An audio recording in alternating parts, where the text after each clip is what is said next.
After one of the most volatile weeks on Wall Street ever, okay? You understand what I'm saying?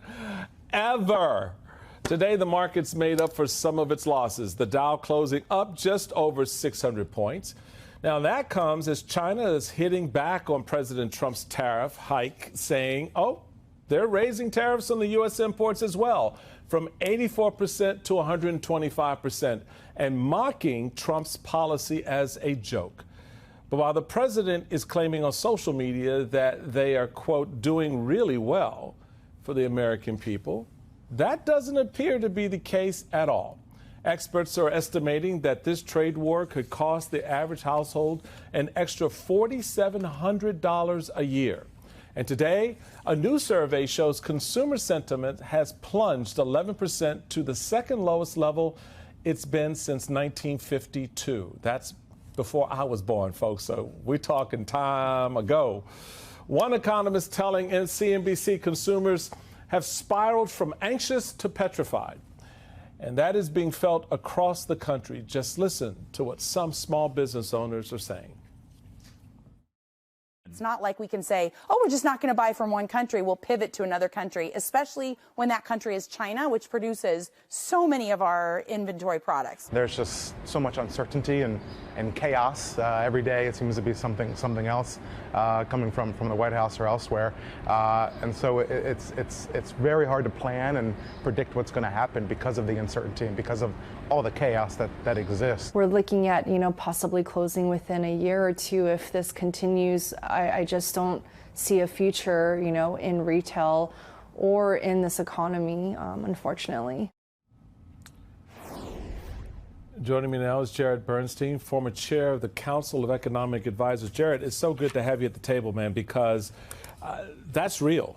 It is real. That's real. That's not a billionaire talking. That's a small businesswoman who's saying, because of what this government is doing, I may have to close my business in a year because I can't survive in this retail economy that's being created. Talk about what the broader implications are, because a lot of people are quite honestly saying, oh, well, the market was up today. Yeah. As if, okay, we've turned a corner. I keep saying that there's like a rapid. You went through the tough part up here. Wait till you get down there. The market has been extremely volatile, and when the market sniffs that the tariffs might be coming off a bit, it goes up. But then the next day, when it goes the other way, of course, they tank. Look, I think what you just played really gets to the heart of what's going on here. Real average folks who are just trying to get by, who are already stressed by years of high costs, are looking at what this trade war is doing to them, and it's making them ever more anxious. Whether you're a producer, whether you're an investor, or whether you're a consumer, you know how this is hurting your prices. You just showed an estimate of close to $5,000 a year in extra costs for a trade war that, as far as most of us can tell, and I'm speaking for most economists now, is mostly about Donald Trump wanting other countries to just come to him and grovel. The basic rationale for this has never made sense to most of us. So this is self-enforced pain on an economy, by the way, that they inherited that was pretty good at the time. It was compared to what it is now, it was damn good. And so you really kind of touch on a number of, I think, really interesting aspects of this, not just in terms of the consumer side of it, the retail side of it, but even more broadly speaking, the people who actually do economy, right? So, the folks who are in the bond side of the business, the folks who are on the market side, whether it's Wall Street or Main Street markets. How do you assess the class of people who purportedly are going to ultimately benefit from the reestablishment of the tax cuts that we can't afford in the new legislation in the House?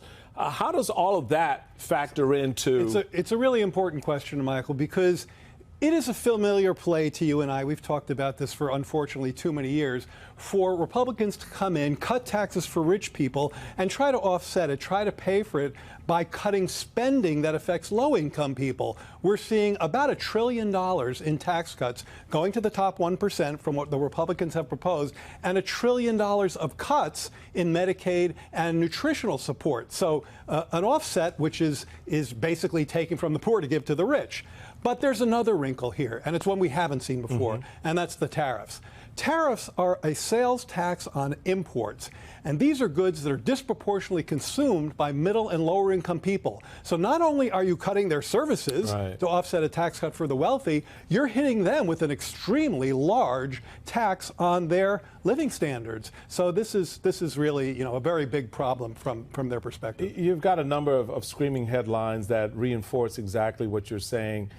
You've got the AP reporting tariffs will make sneakers, jeans, and almost everything Americans wear cost more, trade groups warn. Work boots made in China that now retail for $77 would go up to $115.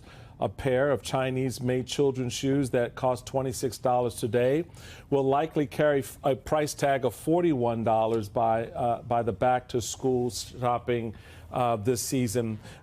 Perhaps one of my favorite, though, because the Chinese are not without their humor in all of this from their perspective, because I don't know why Donald Trump thinks that they're somehow going to be groveling and think that they're going to find a lot of pain here. But Chinese officials are posting memes showing the price of knockoff Make America Great Again hats. By the way, folks out there, those of you in MAGA land, where do you think your hat comes from? It comes from China, baby. That's where it comes from. And the spokesperson for the Chinese Ministry of Affairs posted a cartoon showing MAGA hats 50% more, right? So you're seeing a hat that, you know, that they're, as you see here on the screen, it was once $59, now $77, et cetera.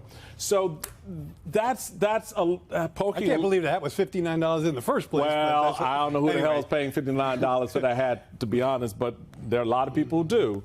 But here's the deal. That's an example of the real-world impact of what this administration is doing. Donald Trump and Robert F. Kennedy Jr. have fired 10,000 people from the nation's health agencies in the last couple of weeks. They have cut billions and billions and billions of dollars in health research and health programs. But apparently, somebody forgot to tell Robert F. Kennedy Jr. that that's what he was doing. You propose more than $11 billion in cuts to local and state programs addressing things like infectious disease, mental health, addiction, and childhood vaccination. Did you personally approve those cuts? I'm not familiar with those cuts. I mean, we'd have to go. We'd have to go. There's like more than 50 pages of, of cuts that I actually went through. The cuts were mainly DEI cuts, which the president There were a lot, but I'll give you, for example, about $750,000 of a University of Michigan grant into adolescent diabetes was cut. Did you know that? I didn't know that, and that's something that we'll look at. I'm not familiar with those cuts.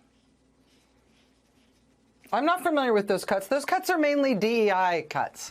We cut infectious disease and mental health and addiction. That sounds like a terrible idea. We cut adolescent diabetes stuff? Well, that's something that we'll look at. I thought these were all DEI cuts. How is it possible you have this job? But while Secretary Robert F. Kennedy Jr. claims to know nothing about the massive cuts he has made at the various agencies he runs, or maybe it wasn't him. Hey, if it wasn't you, who did them? One thing he does claim to be very engaged on is the ongoing measles outbreak in West Texas, right? One of the worst measles outbreaks this country has seen in decades. In fact, Kennedy this week personally visited the epicenter of the outbreak. He attended the funeral of an 8-year-old child who's died of measles there, a second kid that this measles outbreak has killed. Kennedy then posted to social media photos of him visiting with the families who lost children to the measles, as well as 2 of the doctors who had been treating them. He called those doctors, quote, extraordinary healers. He claimed they had, quote, treated and healed some 300 measles-stricken children using steroids and an antibiotic. One of those doctors had touted the same steroid as a cure for COVID-19. He said he had realized the steroid's life-saving potential thanks to divine intervention. He discovered that this steroid was a cure for COVID-19. He said, quote, while I was asleep, an answer to prayer came to me. Well, he thinks it cures COVID-19. He now also thinks it cures measles. It's the same medication. I don't know if it was the same dream or whatever. But it's basically an asthma inhaler that he says cures COVID and cures measles. And not to state the obvious, but asthma inhalers do not cure COVID-19 or the measles. Dr. Paul Offit is director of the Vaccine Education Center at Children's Hospital of Philadelphia. He tells NBC News that, in fact, steroids should not be given early in the course of a viral infection like measles because steroids inhibit the immune system. Quote, that's not what you want to do. Your immune system works for you to fight measles. But I think that inhaled steroids from an asthma inhaler cure COVID and cure the measles. That's one of the two doctors our nation's health secretary is endorsing for his miracle working in this out-of-control measles outbreak. The other doctor he's endorsing is a sort of rising star in the anti-vaccine movement who says mass infection with measles of the kind that we're seeing in this out-of-control outbreak in Texas is, quote, God's version of measles immunization. From an NBC News report this week, quote, Dr. Ben Edwards, a conventionally trained doctor who has shifted to promoting natural remedies and prayer, has been operating a makeshift clinic in Seminole, Texas, offering children unproven treatments, including, according to a video posted by an anti-vaccine group, quote, while he himself said he was sick with measles. So I know I've just said the word measles a lot, but just focus in on this for a second. What I'm saying here is actually what you think you heard.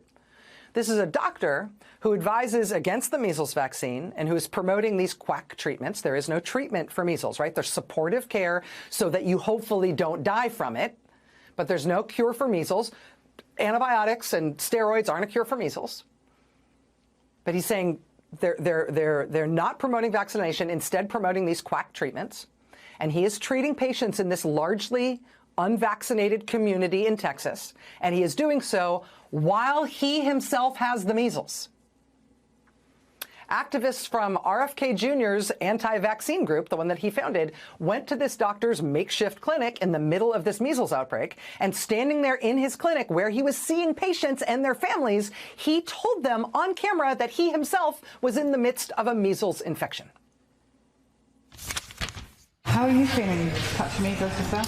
Yeah, I was pretty achy yesterday. Yeah. Did you ever not have measles as a child? No, I had MMR as a kid. How many MMRs do you have? I'd have to go back and look. I don't But know. a few. Yeah. That doesn't work then, does it? No, apparently not. Just wear off. But you're feeling all right? Today I'm better, yeah. You've just spots here or on your body as well? Just my face. Yeah. They came yesterday afternoon. I was achy. Friday afternoon, achy. Started, and yesterday was pretty achy, little mild fever. Spots came in the afternoon. Today I woke up feeling good. So, mild case. You're an amazing human being, you know that? You should know that. Thank God for you. I know. We don't want to keep you up with your people. I'm just doing what any doctor should be doing. Just doing what any doctor should be doing. Again, that's a video from RFK Jr.'s anti-vaccine group that he founded. I will tell you, this is what the CDC says about the contagiousness of measles. The CDC is an agency now run by RFK Jr.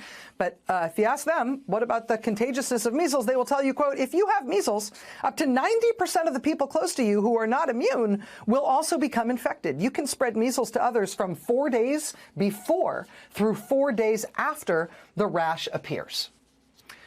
So there is this doctor in Texas who has active measles infection, who has spots on his face. He has just come down with a rash, he says, the day before. He is asking people in this highly unvaccinated community to bring themselves and their family members in to see him while he himself has just sprung his own measles rash. So you've got a guy who is basically a drinking fountain of measles in that very vulnerable community that is at the center of that outbreak.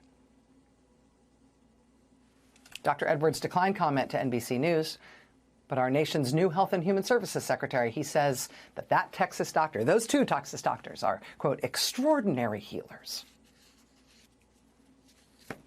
This is unfolding as Secretary Kennedy has forced out the nation's top vaccine regulator. You may recall that when Dr. Peter Marks quit a couple of weeks ago, he submitted a resignation letter that called out what he called RFK's misinformation and lies. In an interview with the Associated Press this week, Dr. Marks was more specific about the reason he left. There was a confrontation. Quote, shortly before he was forced to resign, the nation's top vaccine regulator says he refused to grant Health Secretary Kennedy's team unrestricted access to a tightly held vaccine safety database, fearing that the information might be manipulated or even deleted. Dr. Marks agreed to give Kennedy's associates the ability to read thousands of reports of potential vaccine-related issues, sent to the government's vaccine adverse event reporting system, but he would not allow them to directly edit the data. Mark's telling the Associated Press, quote, "Why wouldn't we? Because frankly, we don't trust them," he said, using a profanity. He said, quote, "They'd write it over or erase the whole database." So the nation's top vaccine expert says he was pushed out of the U.S. government because he was trying to stop RFK and his allies from corrupting the nation's database on vaccine safety. And now, at an all-for-show cabinet meeting in the White House this week, RFK told the cameras and told President Trump that he's going to announce to the nation the cause of autism by September of this year. Now that he's pushed out the vaccine expert and gotten access to the vaccine safety database, and put an anti-vaccine crank in charge of the quote-unquote study he's going to do on the totally repeatedly debunked supposed link between vaccines and autism. I wonder what he's going to say causes autism. As for Kennedy's claim that he is going to have this whole autism thing sorted out in just a few months, the Autistic Self-Advocacy Network says in a statement that it, quote, demonstrates his disregard for scientific studies as, quote, real science does not move at that speed. They add, quote, when top officials spread misinformation about autism, autistic people suffer. As for the people who do remain at HHS now, how are things going for them? Quote, RFK warned Food and Drug Administration staff about the influence of the deep state on the agency in an all-hands meeting today, Friday, where he also made off-color comments about children with developmental disabilities. FDA employees gathered at the agency's headquarters for a viewing party to watch the FDA commissioner and HHS secretary who spoke from a separate room in the same building. The meeting quickly turned to warnings of the deep state and the influence of the CIA, according to audio and transcripts obtained by Bloomberg News. Kennedy told HHS staff, quote, the deep state is real. He said the FDA, like other agencies, became captured by the industries they're supposed to regulate. He said the agency turned away dissidents and people who touted alternative medicines. Like, say, people who discover miraculous cures for pandemics in their dreams, and then it turns out they think it's the cure to everything. Or people who say that instead of the historic public health victory that we've had off mass measles vaccination, we should instead go with God's version of measles immunization, which is just everybody gets measles. People like, the guys who set up clinics for unvaccinated measles patients and their families, and then treat them while they themselves are infected with measles, one of the most contagious viruses on the planet. Yeah, for too long, such people have been turned away by America's health agencies. But not anymore, apparently. Now they get to destroy the U.S. government's health agencies and take over themselves. It's been a wild week in the markets and economy, and Trump's tariffs continue to stoke chaos and uncertainty, retaliation from China, recession fears. We're up over 100% tariffs coming back from China. It's been quite the week. A roller coaster week on Wall Street. So President Trump's trade war is sending markets on a wild ride this week. The United States post-World War II was a global stabilizer. We are the global destabilizer. We're living in crazy town right now, and the markets are swinging wildly. There will be a 90-day pause on the reciprocal tariffs. Let's be clear what happened. Who capitulated here and why? It is the White House who capitulated. We don't know what comes after the 90 days. Trump doesn't know what comes after the 90 days. Businesses certainly don't know. I don't know. I don't know. You know what? That's what I've heard a lot last week. I don't know. What a wild week it has been. A wild week, a lot of I don't knows, because if the people in charge don't know, then very few other people can know anything. The top 500 companies down over 10% since Trump came into office. The Dow, 9%. And yet, many of Trump's enablers are trying to sell failure as a win. Headlines on Fox, Trump outsmarts the PhDs, victory. He's thinking 3 steps ahead. Why 3? Call it 6. Just wake us when something actually works. Inside the White House, we still have evidence and information. In fact, there's a lot of hardworking journalists at all kinds of outlets, from the Times to the Post to this Yahoo story, about the Kremlin-esque praise of Trump in a meeting that might have as well been held in Moscow. What you're doing now, I think, is a great service to our country, but ultimately to the world. And I want to congratulate you and your team that's working on that, because it has extraordinary geopolitical implications. Mr. President, on behalf of America's manufacturers, I want to thank you for standing up to the Chinese Communist Party and fighting for our main streets, for our workers. What you have assembled in your vision is a turning point, an inflection point in American history. And so just being a part of that is the greatest honor. So thank you for that.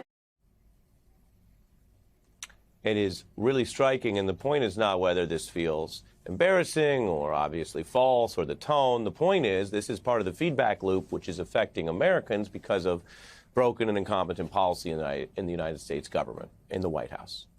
You can go back to Scarface, or as the great Biggie Smalls put it in the 10 Crack Commandments, never get high on your own supply. And the president is basically veering and zigzagging back and forth to meetings like that where he thinks, hey, we got this under control, and then much more painful measures like the stock and bond markets telling him, no, everyone is panicked for a horribly mistaken policy. Here's some reporting that Trump privately acknowledged his trade policy could trigger a recession, but he wanted to avoid a depression. So with that in mind, you have this extreme praise also coming from lawmakers who are supposed to know better. We've never had a genius in terms of an entrepreneur in office before like this. In terms of what the president is doing, this is going to be the biggest deal any president has ever closed since the Louisiana Purchase under Thomas Jefferson. To quote Donald Trump himself, don't believe what your eyes are telling you. Don't believe what they're saying. In this case, because they are spinning to him, even as the markets and a lot of private reporting indicates the opposite about this flailing trade war. Good to be with you, Ari. I don't think that that room was a place where they were interested in facts. I think they were more interested in spin. And you saw that in the way that they were praising him, the way that they're taking a week where a lot of people were feeling a lot of uncertainty and pain and instability, and instead using that as an opportunity to tell the sitting president that he's doing a great job, that this will produce perhaps short-term pain, that everyone who is feeling some uncertainty about this just, doesn't understand that he has a bigger, grander, bolder plan that is all going to work out in the end. They told him what he wanted to hear. Yeah. Yeah, here's what we saw on Fox. Take a look. Those 401k people who were depending, those retirees, all of that, just talking plain speak with them.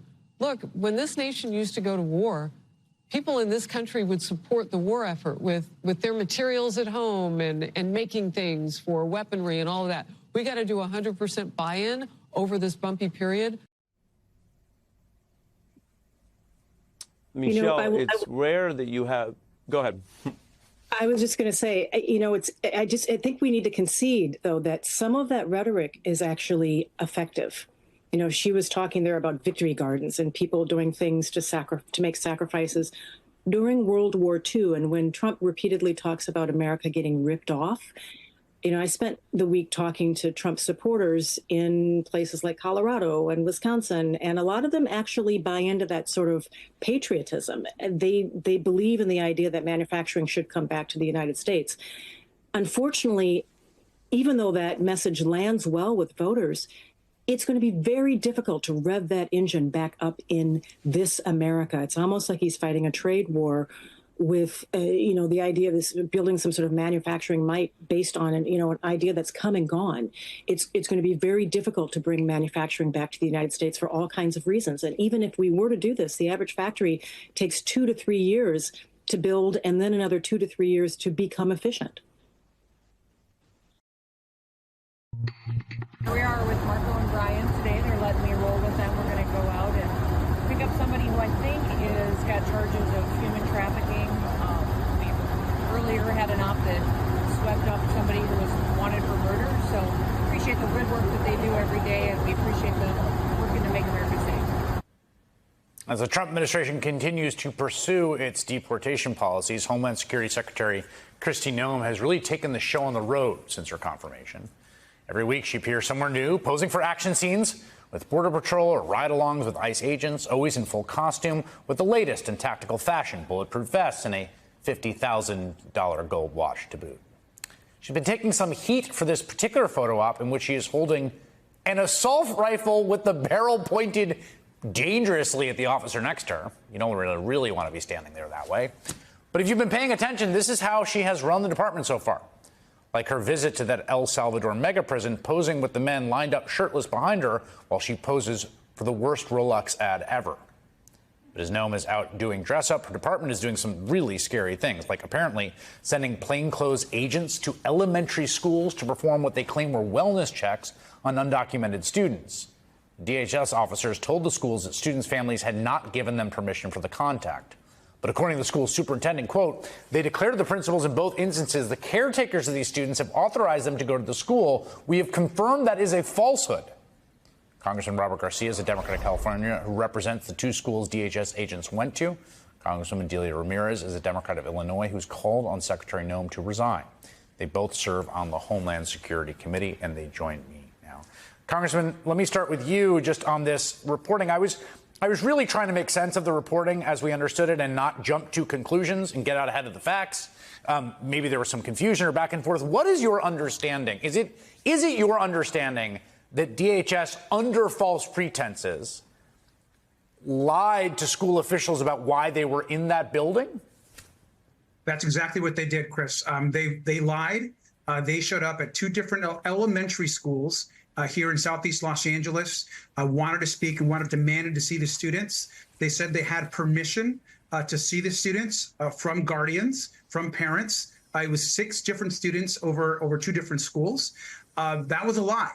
And we also checked in with Homeland Security. They said that these were unaccompanied minors. That is also a lie. And so it's an incredibly concerning situation that's developing here at our schools. You can imagine, Chris, that parents are terrified. The students don't want to go to school. It's heartbreaking what is now happening. They are lying to schools. And I want to just commend the principals of these 2 schools and the staff who told these agents, absolutely, you are not coming into these schools. You have no signed warrant from a judge. We will not allow you to come into these schools. And we're working right now to support these schools, the families, and I commend the superintendent of the schools for this incredible level of training that the staff received. Congresswoman, as I noted in the intro, you've called for Secretary Noem to resign. Why? What this administration is doing is unconscionable. I mean, you just heard Congressman Garcia talk about lies. These are people who break laws every single day and violate due process. I mean, you have the Homeland Security advisors like Tom Homan, the border czar, who says in Chicago they know their rights. So why? Are you worried that you're going to violate them? They have violated constantly every single day using propaganda, millions of dollars for commercials that no one authorized. They have not come before the Homeland Security. It's unconscionable what Noem is doing, and she needs to resign immediately. Let me ask a follow-up there, because I haven't actually gotten to the bottom of this, and maybe you know because you're on this committee, Congresswoman. There's this reporting about it's a $200 or $300 million ad campaign that DHS is running. That's like just straight propaganda, right? It's sort of Trump propaganda. It's from the budget of the agency. I've seen the ads just sort of in the wild, so they're definitely running them. Where is that money coming from? I'm very confused. Like, was that an authorized line item for something they whisked over somewhere else, or was there authorized money for ads that they're using for these ads? Like, what do you know? There is no $200 million authorized in the budget that Congress gave them. This is the problem, though, Chris. No one from the administration has come before Homeland Security, the oversight committee of this agency, to answer those questions. We are the members of the committee. I serve in the Committee of Oversight, Accountability, Investigations for Homeland, and we demanded on a number of occasions for her to come before us and tell us who is authorizing this propaganda money. The idea that the chairman, she'll be here when she's able to come. She's a little busy right now. She's a little busy here spending money that no one authorized on things that she should not be spending on. Chris, the biggest threat to our homeland right now is Kristi Noem. It's Donald Trump. is Elon Musk, Pete Hegseth, and all of that crew of people who are putting the lives of children at risk every day. I mean, you're hearing 30% down in attendance in most of our schools. What do you think happens when sixth graders are afraid of going to school because this Secretary of Homeland is bringing a threat to their school? So I just want to let me follow up on that stat, the 30% of attendance down. You're saying in schools and district you represent, in specific schools where people have a lot of immigrant communities. Is that what you're saying? I'm telling you that in schools where there's a majority immigrant community, you are seeing in the upwards of 30% of attendance decline since this administration started on January 20th. It's all intentional. Even if they don't get in, they're bringing the fear of God into the families. You have parents who are saying, I am worried that when I drop off my child today to the 3rd grade, ICE will be there to ensure that they deport me in front of my child. And so, of course, there's fear. You're hearing children who are now depressed and worried about going to school because I may not see mom when I go home. Congressman Garcia, have you heard similar from your constituents? Absolutely. We're seeing those same numbers. We have schools, by the way, where 90% of the schools Latino, majority immigrant. We're seeing serious attendance drop off, especially because now in the last few weeks, especially because of everything that's happening. And first, I want to join Congresswoman Ramirez. We're both on Homeland Security together. Kristi Noem should absolutely resign. She has no business being the secretary. She's playing cosplay ICE agent, running around the country, going down to El Salvador, to prisons, holding guns, dressing up. She is a joke. We have people that are scared in this country. They're rounding up students. They are rounding up kids. They want to take children away from parents. This is people that have hate in their heart, that can't see the humanity in migrants. Look, Congressman Ramirez and I both actually came to the U.S. as immigrants. We came here because our families believe that this country could provide us additional support, place to work, a place where we could actually contribute back. And so seeing our country and our values work this way, it's heartbreaking. And every single member of Congress should be standing up and calling out Kristi Noem and asking her to resign. I do hope and believe today is a very strong signal to the markets, to investors, job creators, entrepreneurs, the people that make the economy run, that the Congress is going to get us on sound footing. And you can count on that, and you can bet on it, and you ought to, I think today would be a great day to buy stocks. That was House Speaker Mike Johnson encouraging Americans to buy stocks after yesterday's vote on a budget blueprint. I got to say, the budget blueprint, in my opinion, as a former Republican, as a current conservative, who's part of balancing the budget 4 years in a row, is probably the most reckless budget blueprint I've ever seen in my life. Adds $4 trillion, $5 trillion to our already bloated $36 trillion national debt. Let's bring it right now. Senate Minority Leader Chuck Schumer of New York. So, Senator, I have preached from the fiscal hawk side of this matter. I'm curious your thoughts on the budget resolution and what I really want to focus on, because we're going to be having Mike Lawler on later on, and I'll let him know what I'm going to be asking him. You got possibility of just savage cuts to Medicaid, which would just destroy health care in upstate New York and in other rural regions. What are your thoughts about this budget after that lead-in question? It's a huge mess. And the Republicans are busy fighting among themselves. The House and Senate Republicans can't agree with each other. The Republicans within the House and within the Senate. Why? Because they know the budget is highly unpopular with the American people. No one wants these savage cuts to Medicaid. It will decimate health care for so many people, poorer people and elderly people who are in nursing homes. Many of these nursing homes would close under the extent of their cuts. I went to Staten Island, a Republican district. 18,000 people will lose their jobs if they had these Medicaid cuts. It would cause a recession on Staten Island. They hate, and why are they doing this and going after Social Security? They're strangling Social Security. It's almost sacred in America.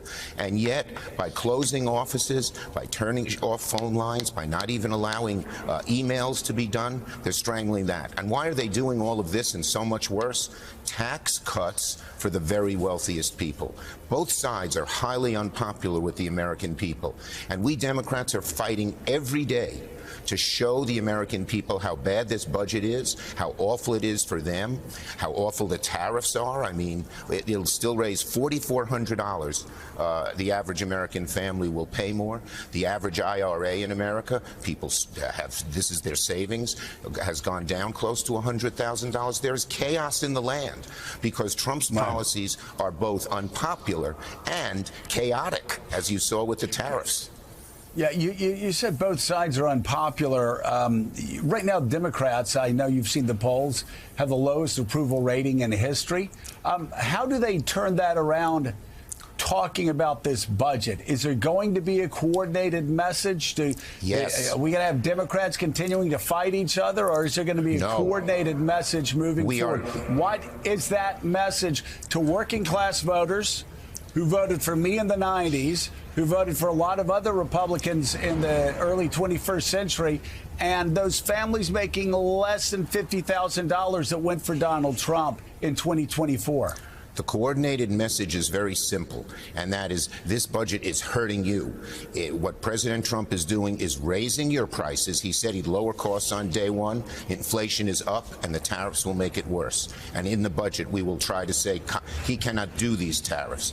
We will also show them how cutting Medicaid, they know it, cutting Medicaid is going to be harmful to them, cutting Social Security. And Democrats every day are showing them.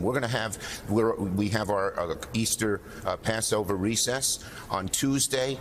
In the Senate and the House, Hakeem and I and our Senate and House leaderships are in total coordination. We discussed this week and put a plan in place. On Tuesday will be a Social Security Day of Action. Millions and millions of elderly people will be contacted by their senators, by their congressmen, into not cutting Social Security. On Thursday, there will be a Medicaid Day of Action to show people how bad in Republican districts, as you brought up in particular, the Medicaid cuts will be. And the week after, it's going to be cost of living week, how your costs are going up because of the incompetence, the chaos, and the singular focus on helping wealthy people that's in this budget. We are relentless. Every day we're focusing on these issues. Every day the American people are learning how Donald Trump is betraying them, that he's not on their side. What he promised in the campaign isn't true. And I believe that Democrats we are on our front foot because there is so many bad things Trump is doing, and we are resolute in fighting them and showing them to the American people every single day. And we're getting a huge response across the country. You saw what happened Saturday in terms of the demonstrations.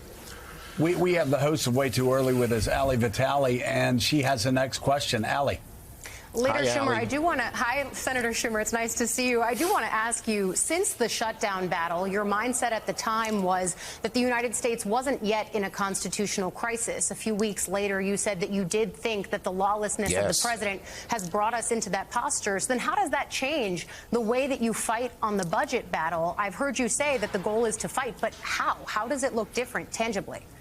We're fighting in every way. We're fighting, as I said, on the legislative front. And Republicans, Ali, are beginning to show cracks. They're realizing embracing Trump, it doesn't work. So we had 7 or 8 Republicans join in a bipartisan resolution saying Congress has to pass tariffs, not anybody else.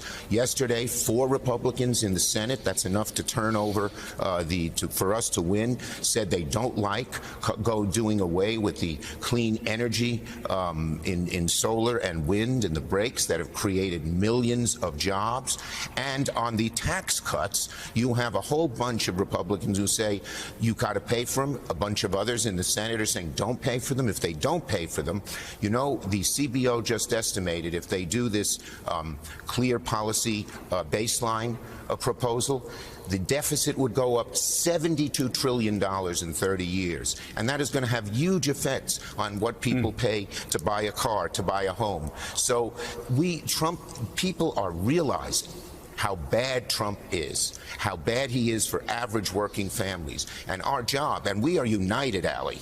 We are totally united. You don't see any divisions in the Democrats the way you do with the Republicans. For instance, when we had our first vote on the budget reconciliation, we had 27 amendments.